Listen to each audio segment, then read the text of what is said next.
tengo 16 años y estoy a punto de cursar el cuarto semestre. Sí, la verdad sí me sentí un poquito desanimado, sobre todo los primeros semestres de preparatoria. Sentía que era una carga muy grande para mí, sentía un gran estrés por las materias, eran bastantes materias y muchos temas que ver en muy poco tiempo y llegó a mí la idea de cambiar de plantel.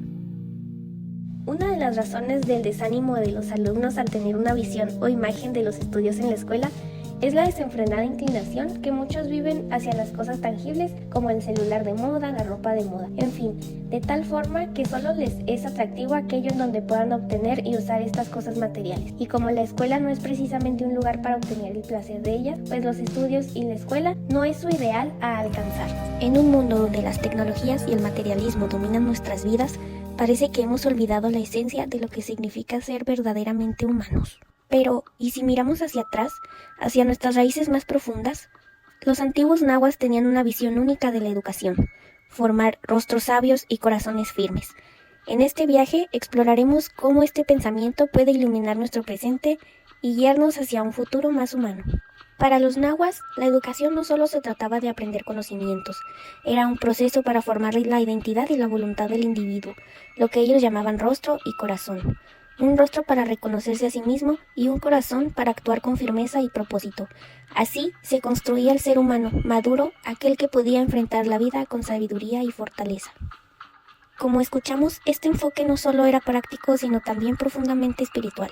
Prepararse para la vida implicaba tanto habilidades para la supervivencia como el cultivo de la reflexión y la moralidad, acciones que sin duda siempre demandarán cada vez más atención, independientemente del paso del tiempo de los siglos. El concepto de rostro e identidad en la educación prehispánica tiene que ver mucho con el pensamiento colectivo de la filosofía en el sentido de la cuestión religiosa que ellos transmitían o que ellos tenían. Tener un rostro de identidad era conocer plenamente lo que la mitología religiosa les impartía para tener un conocimiento primeramente, para tener fortalecer sus principios y de esa manera tener también una identidad que les permitiera tomar decisiones. Entonces tener un rostro significa que tenían ellos un saber, un conocimiento que les permitía saber, hacer y saber ser, en el sentido de que estaban preparados con una identidad para fortalecer su estado político y su estado religioso, que tenía que ver con pues una parte de la educación. La religión era parte de la educación, no estaba nada separada. Los egresados de las escuelas prehispánicas estaban preparados de una manera integral, no únicamente en la caza y en la guerra. La caza y la guerra les permitían primero tener una alimentación de los animales que cazaban, pero también la elaboración de sus vestuarios de guerra. Y la guerra, la preparación para la guerra les permitía mantener su estado político. En el caso de los imperios que dominaban a grandes extensiones de pueblos alrededor de ellos en toda Mesoamérica, pero también los pueblos dominados también aportaban guerreros al Estado. Entonces era importante que ellos se prepararan en la caza y en la guerra, pero sus habilidades prácticas no estaban nada más en la caza y en la guerra, sino que las escuelas eran integrales, es decir, enseñaban las artes, la música, el canto, la danza, la fabricación de instrumentos, la participación en la transformación de la naturaleza, como por ejemplo la elaboración de utensilios de comida, de la preparación de la tierra para el maíz y el frijol, de la fabricación de vestuarios a través del algodón, que eran todo lo que existía en el mundo prehispánico, la preparación de alimentos sacados del maíz, de las calabazas. Todo eso tenía que tener una educación de formación de habilidades prácticas con los jóvenes prehispánicos, y esos conocimientos se transmitían de generación en generación a través de los sabios que existían en ese tiempo.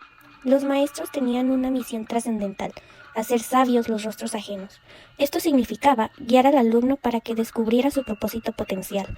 No era suficiente dar conocimiento, había que despertar la curiosidad y fomentar la motivación a partir de formarle un rostro, es decir, una identidad desde lo más profundo del alma, para ser capaz de autoevaluarse a sí mismo con el fin de mejorar en sus actitudes, en base a los valores de su cultura, que siglos después dio vida a una nación orgullosa de su origen prehispánico.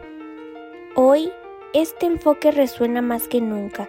en un mundo global donde la educación a menudo se reduce a números y estándares. Recordar que cada alumno es único y nos invita a reflexionar sobre el propósito real de la enseñanza.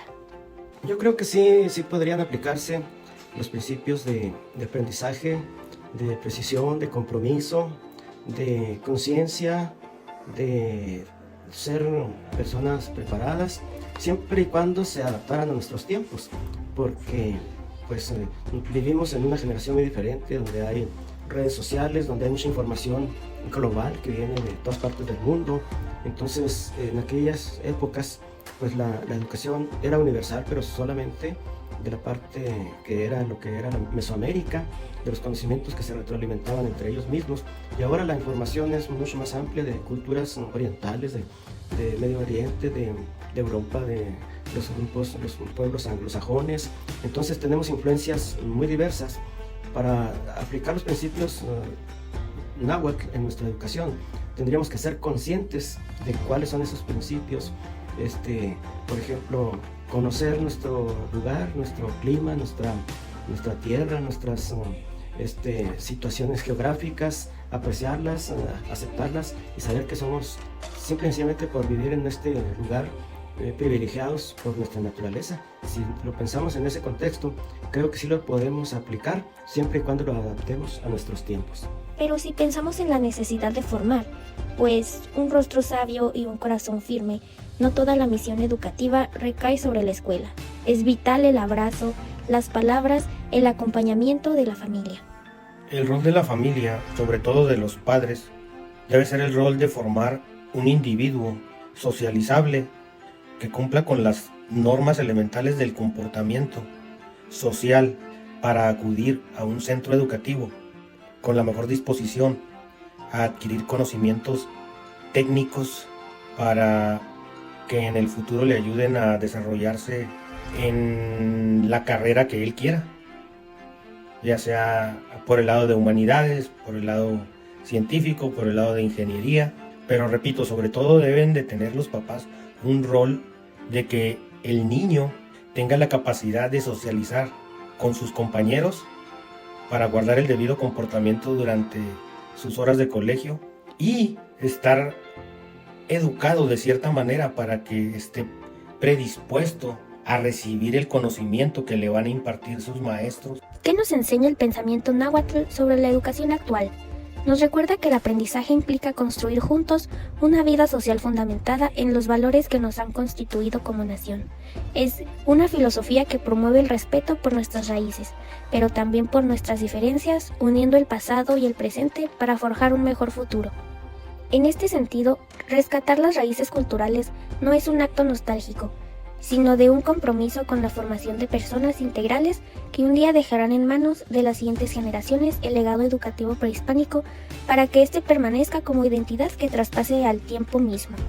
La escuela es un paso importante para elegir la carrera, que lo elijamos con cuidado, que es una cuestión pues muy sensible, que no es para ahorita, pero que lo que vayamos pensando, que las cosas que veamos un escalón para ir a algo que de verdad nos guste, que lo hagamos pues con sabiduría, que no lo hagamos precipitado.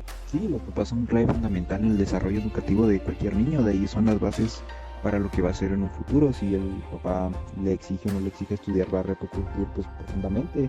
La familia es la primera sociedad en la que vivimos. En un tiempo donde la identidad y la conexión parecen diluirse, los nahuas y nuestra cultura prehispánica en general, con sus valores, nos enseñan que un corazón firme y un rostro sabio no son solo metáforas, son la base para una sociedad más justa y humana. ¿Qué esperamos para rescatar estas enseñanzas? O en otras palabras, ¿qué esperamos para recordar que somos dueños de un rostro que nos legó nuestra raíz prehispánica? Volvamos a ella no para vivir en el pasado, sino para, partiendo de su legado, enfocar nuestro presente hacia un mejor futuro.